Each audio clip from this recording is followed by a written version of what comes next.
Hello and welcome. I am Jody Myciak, and here today I am so fortunate and so excited to have Céline Grélard with me today. So thank you so much for joining me today. Thank you. Hello, Jody. How are you? I'm great. How are you? I'm good. Good. It's early in New Zealand. Yes, and that is the wonderful thing about this interview, guys. We are showing you how small this world is. I'm in Canada, and Céline is in New Zealand.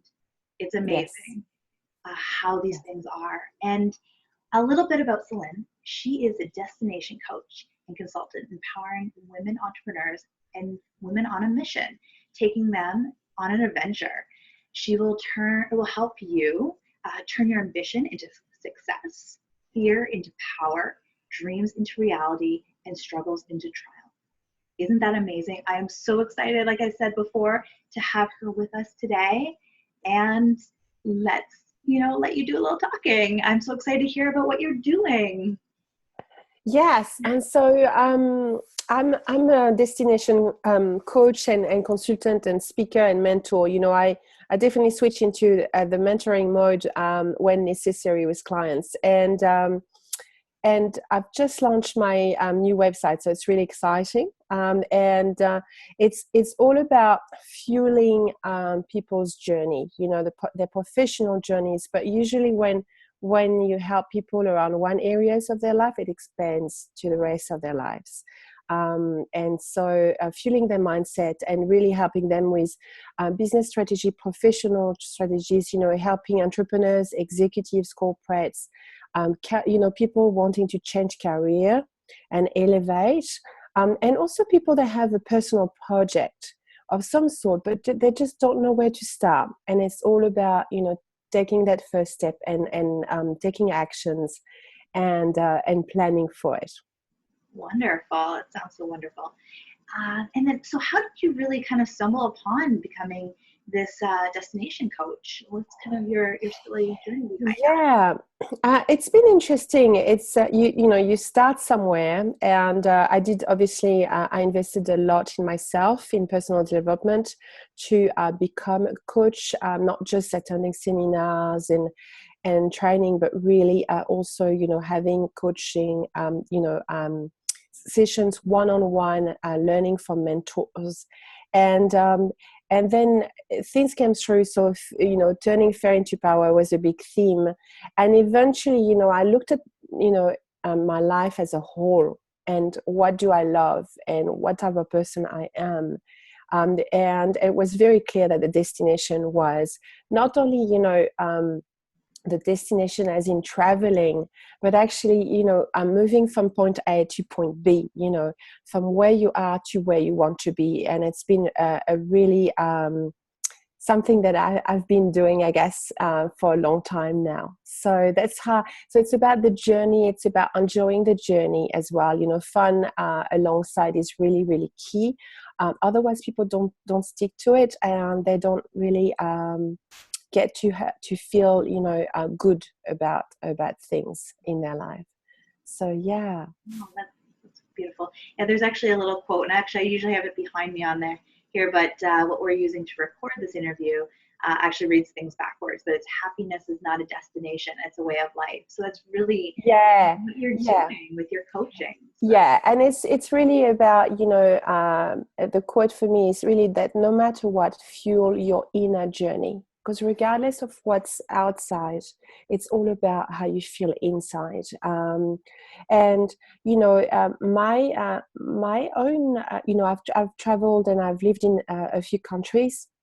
So I've started my life 7 times from scratch, and that took a lot of courage, but also I got to grow and learn a lot, because I've moved countries and cities, and eventually I got into actually, being more aware, and that's starting actually with the creativity, the sort of acting, learning acting was something that I wanted to do as a hobby, and through that work, you just get to know a lot more about yourself. So that started, I guess, the elevation of the self-awareness.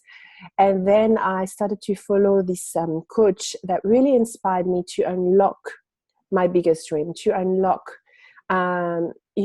what it is that, my purpose, I guess, about fueling, being the fuel for people and empowering, women's journey, but also men. I also mentor young men. So, yeah. Oh, that's great. So now for women that have this hard time about loving themselves, the ability to, step out of their comfort zone, because you've stepped out of your comfort zone many a times, just even recently with your website launch. It's just going, so for those women that are having a hard time loving themselves, their ability to be, this image of what they want to become, what kind of advice would you give to them? I think, we can, self-love is an ongoing journey. Let's be real and honest there. And it will be an ongoing work, but it's, how do you just do things for yourself? And women, they have their career now, they also have their family and maybe, children, and that makes it so much more, they have to juggle a lot of things. And so it's finding a way to get some time for yourself and appreciating, sort of looking after yourself as well alongside. So a lot of, I think parents in general tend to give up their hobbies, give up their passion once they start a family and a career. And I think they lose that sort of part of their identity. And so, but there's lots of things that you can do every day, such as affirmation, and for yourself, gratitude is a big one. And really, journaling as well, like what it is in your life that you love, and including yourself, what it is that you love about yourself. And one thing that you can do as well is just have this open friendship where you can talk to your friends or even your family about, what are the things that they love about, you, just to build on as well, because it's really easy to as you grow and you get into this society and school, into a box, and you eventually sort of lose quite some part of your freedom, and feeling free is part of also self-love. By doing the little things for you, is taking a bath with candles and nice things. It's just doing things for yourself that really makes you feel happy. It could be reading a book for a bit. If you don't have the time, then move on to audiobooks.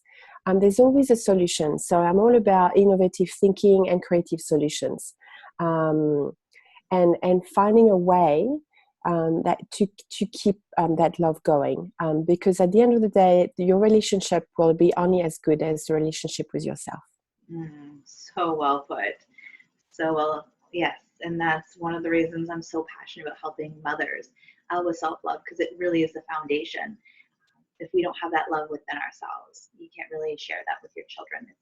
We all want, as even you with your friends, you want to have that love to love your friends unconditionally. And if we don't love ourselves, mothers, friends, like whoever we are in this world, we really can't love unconditionally if we don't love ourselves. Yeah.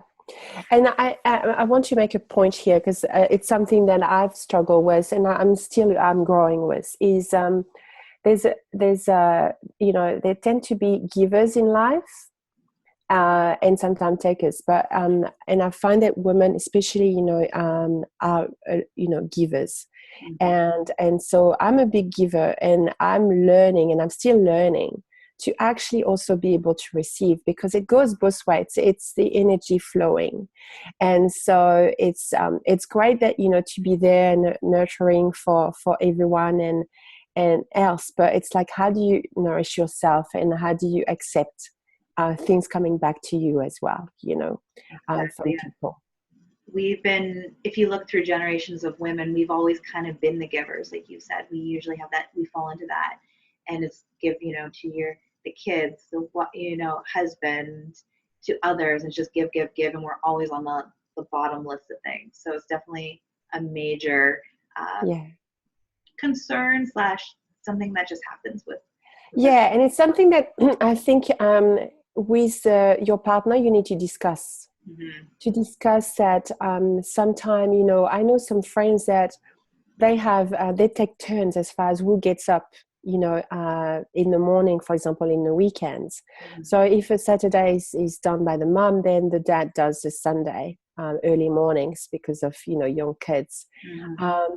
And it's sort of having that and sharing that load, I think, is really important. So one parent get to have a bit of a sleeping one of the day, maybe. So it's things like that. Yeah, you can really sort out. That is a brilliant thing to suggest, actually. And then it's just also being aware that it doesn't go the other way too far, because my husband gets up with the kids all the time. So it's finding, there's this thing called mother energy I talk about, but he kind of falls into that, and I kind of fall the other way. So it's being aware of both sides of things and just really working as a team, I think. Yeah, and we all have different values, and it's knowing where your talent and your strengths are. Sometimes some people are better with kids around certain things, and then maybe education and homeworks, and it's better with the other parents. It's sort of finding a way that both parents and the children are happy with as well. It's really something to experience and change as you go as well. Definitely. It definitely takes a team. And actually, there's always a saying, it takes a village. So if you have, like, for anybody that's out there that have grandparents nearby, unfortunately we don't have it super close, then take advantage of them as well whenever you can. Anyway, so yes, you've given some really great solutions to really help women, take that time for themselves. And really that is a major component, I think, to being a mom. Yeah.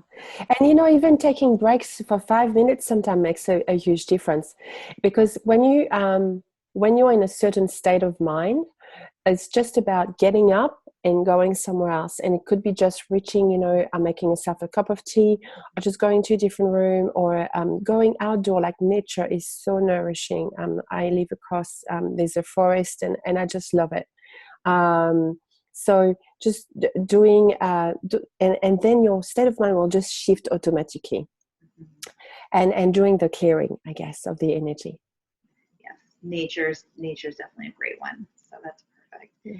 And I love that you say just get 5 minutes away.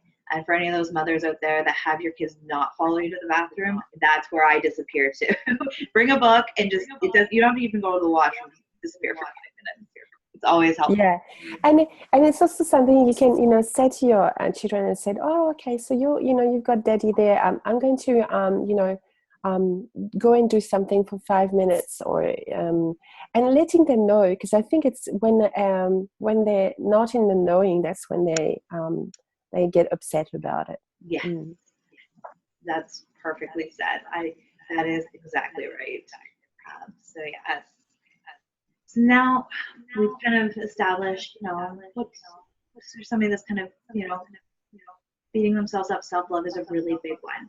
So what now for those women that have this fear of fear and doubt? And we've already talked about you expanding your comfort zone all the time. So that's a big one too, is doing something that might not be in their little comfort zone. Even though mothers, I think personally, have to expand all the time in different comfort zones. But say for even work or a project even, what would you suggest they do to overcome fear? I think it's really about taking that first step. And I think that's where a lot of people get, to hold back. And using the right language. Language is powerful. And a lot of people, they talk about something, and then 6 weeks later, they haven't started, and 6 months later they may have not started, and 6 years later, and then 6 years later they may just live with regrets. And it's like, how do you turn this around? And so it's being comfortable befriending that fear and doing things anyway, because we all have fear.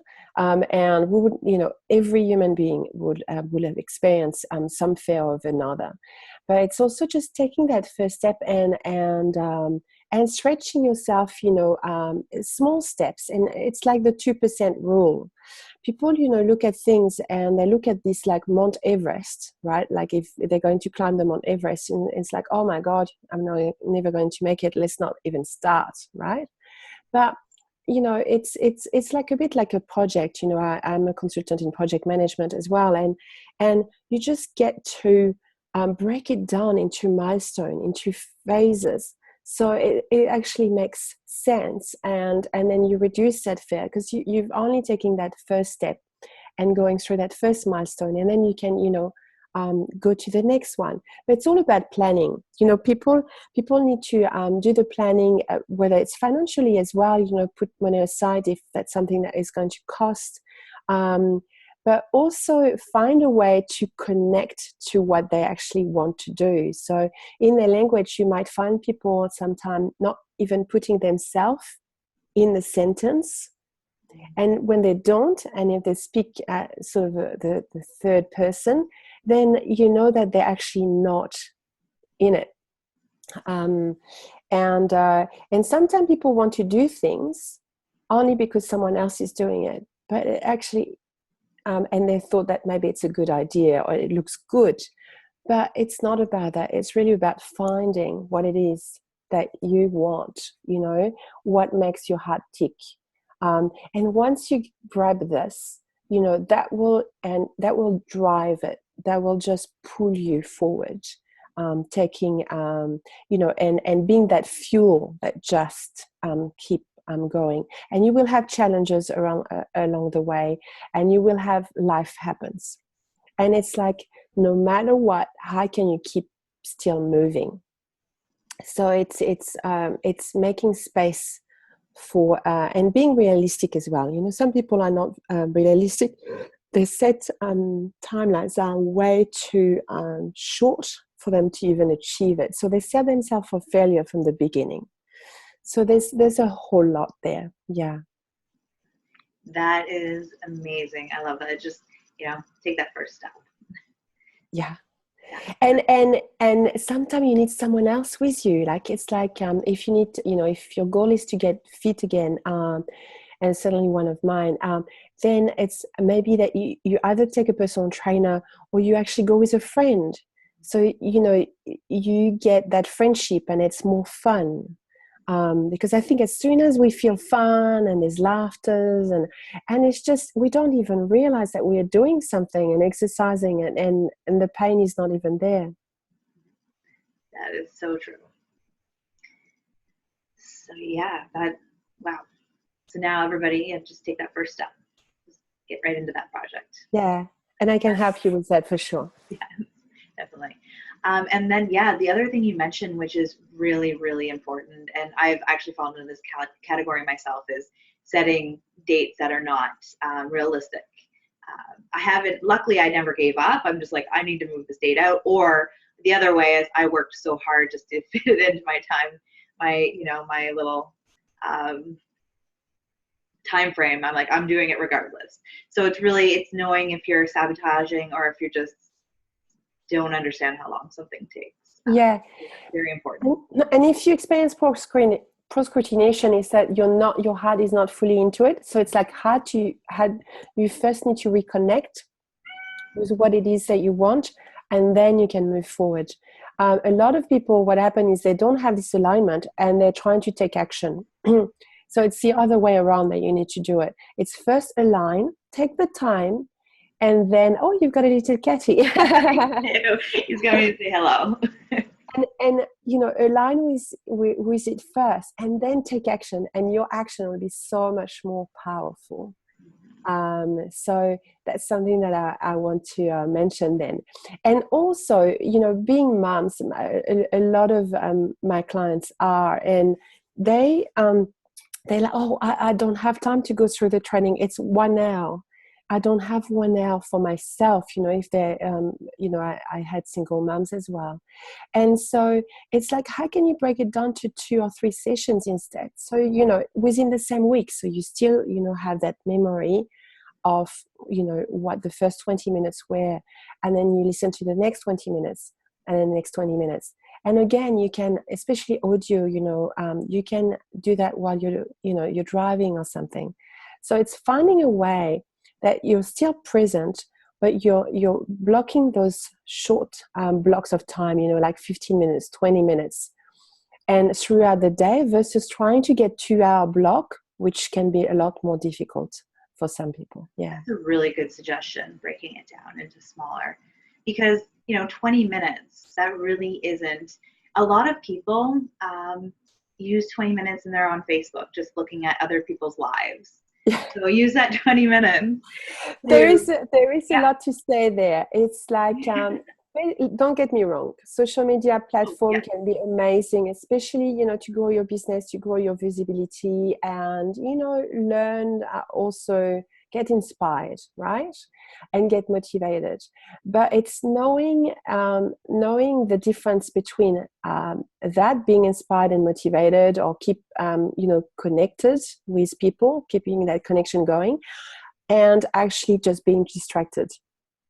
Just letting that distraction, and then you get to lose your focus. And once your focus is gone, and that's it. And then you will find that if the ideal would be for you to go through 1 week and try to actually write down when you do things. And so it's like noticing, and then you will notice how long are you spending on social media, how long could you cut it, down, so you could have more time to do your own things, your own projects, going to, maybe going and dancing, or going for coffee with a girlfriend, making that time. And it would be it's quite amazing sometimes, the amount of time that we may just lose, which we could just organize a little bit better and be more conscious, making more conscious choices. Yes, definitely. I really, that's an amazing suggestion. Just kind of, we've done that with food diaries, and you just do it with even your mind. Why not do it with your time? That is an incredible suggestion. And I'm pretty sure it's going to be a powerful experiment for people, because even myself, becoming like, I'm a mom of 2 young kids, and then once I started a business, my social media, especially for personal use, I'm like, wow, I have all this free time now that I'm not looking at people. Like, unfortunately, I don't know what everybody's up to these days as much, but it opens a lot of time up. Yeah. And you can just schedule time for social media, rather than just look at it throughout the day and then you just lose time and you get distracted. So it's compartmentalizing things. So you could say, okay, well, every day around, for 15 minutes, this is my social media time, or this is my time to check my emails, or pay my bills, or whatever that is. Yes, that's really helpful. Because I used to be one of those, and that's why I made fun of it, kind of like, social media, how much time is lost, because I would find myself just, I'm bored, I'm looking at Facebook. And instead now I actually have an inspirational book nearby, and it really just keeps, that inspiration flowing, instead of just constantly looking at things on Facebook. Again, what we've said is, you have that time for it, but it doesn't have to be your default to boredom. Yeah. Put something, and then that's your 5-10 minutes of self-love there. Yeah. And I think a number of people using as an avoidance as well. And it's well and good, to be inspired and motivated and follow other people just, for that. But then there's also people that just, avoiding doing things in their own lives and just keep watching. It's a bit like a reality TV. you can watch some, but you also, at what point do you actually make your own life as exciting as you, some other people that you may follow. Yeah. That's so true. That is beautifully said. And I think we're going to end that little about fear. And actually, we just went into this really beautiful conversation. And it's about really just with time, scheduling your time. So before we go today, is there any other, you've already said so much and given us so much insight today. No, I think it's just really around, like, I guess, loving yourself, making time, doing small things for yourself. If you enjoy something, then even if it's small, it's like the little things are the most important. Sometimes the little pieces of time as well, it's the same. And then what you could do as well is around the fair is like befriending it, accepting that it's there and moving forward anyway, but not, just taking that first step. And then you get to look back and like, wow, oh, I didn't break my arm, I feel good. And then take that next step. And so it's really powerful when you do it that way. I have sort of an NLP process I created around, being at this edge of the bridge, and there's a cliff and there's a bridge, and then the other end is where you want to be. And I sort of, walk through women and my clients through it. And it's really powerful. It leaves them with really a good energy. That is really beautiful. And I'd like to end with just sharing. Please check out her Céline's website. It is, one, fabulous, and two, so much information there, and how to connect with her. And so www.celinegrélard.com is my website. I am offering 2 free sessions for actually 2 of you. The first people that will take action from this, and I will make sure that Jody has my website link to the contact page, so you can actually mention that you're from this challenge, and I'd love to help you and fuel your journey, really, and building that confidence and helping you. I'm all about doing things smarter and more efficiently. And I think a lot of women, need that just to get through all the different, task and having to look after, people in their lives. Beautiful. So yes, I will have the link attached to this video. So no problems if you didn't grab it or didn't have a pen handy. It will be with this video. And thank you so much, Céline, for joining us today, and sharing all your beautiful, incredible insight. And it was a wonderful conversation, I think. And thank you for watching today and taking this time for you and to really just learn something new. And hopefully you now can schedule some time in to make time for yourself. Yeah, thank you so much, Jody, for having me. Yes, bye-bye, everyone. Yeah, Bye. Thank you so much for being here. Bye-bye, everyone. Have a beautiful day. Bye for now.